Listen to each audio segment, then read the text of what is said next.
మధ్య మధ్యలో చిన్నపిల్లలు ఎవరి ఫ్యామిలీ వస్తే వాళ్ళు గట్టిగా కోరస్ ఇవ్వాలండి. నేను చెప్తాను, ఇలా చేస్తాను, మీరైతే కోరస్ గట్టిగా ఇవ్వాలి. మైక్ శబ్దం కంటే మీ అందరి శబ్దమే ఎక్కువ ఉండాలి.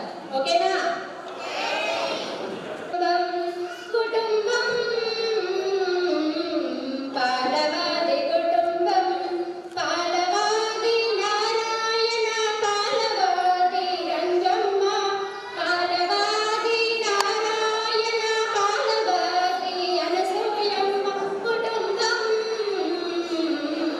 పాలవాది కుటుంబం. ఈ దంపతులకు 7 సంతానం. ఈ దంపతులకు 7 సంతానం. వారిలో మొదటివారు పాలవాది విఠలయ్య. మొదటివారు ఎవరు? వారిలో మొదటివారు పాలవాది విఠలయ్య. పాలవాది విఠలయ్యకు బాలసూర్యమ్మ ధర్మపత్ని. వీరిరువురికి 6 సంతానం. వీరిరువురికి 6 సంతానం. ఈ 6 పెళ్ళిళ్ళు కాగా 12 మంది అయ్యారు. ఎంతమంది అయ్యారు? మళ్ళీ వాళ్ళకు పెళ్ళిళ్ళు, మళ్ళీ వాళ్ళకు పిల్లలు. అందరూ కలిసి ఎంత అయ్యారు? అందరూ కలిసి ఎంత అయ్యారు? 40 మంది అయ్యారు. విఠలయ్య కుటుంబం సంఖ్య ఎంతైంది? కుటుంబం పాలవాది కుటుంబం. కుటుంబం పాలవాది కుటుంబం. ఇక రెండవ వారు పాలవాది చంద్రమౌళి.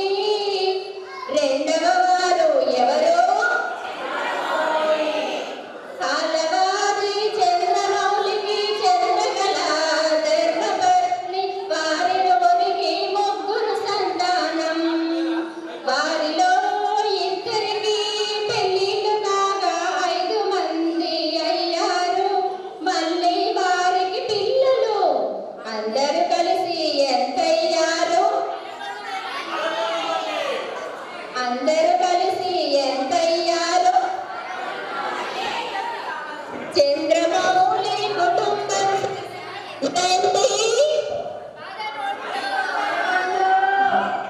కుటుంబం పాలవాది కుటుంబం. కుటుంబం పాలవాది కుటుంబం. ఇక మూడవ వారు పాలవాది భాగ్యలక్ష్మి. మూడవ వారు ఎవరు? పాలవాది భాగ్యలక్ష్మికి గొప్ప ఈశ్వరయ్య పరిదేవుడు. అప్పుడు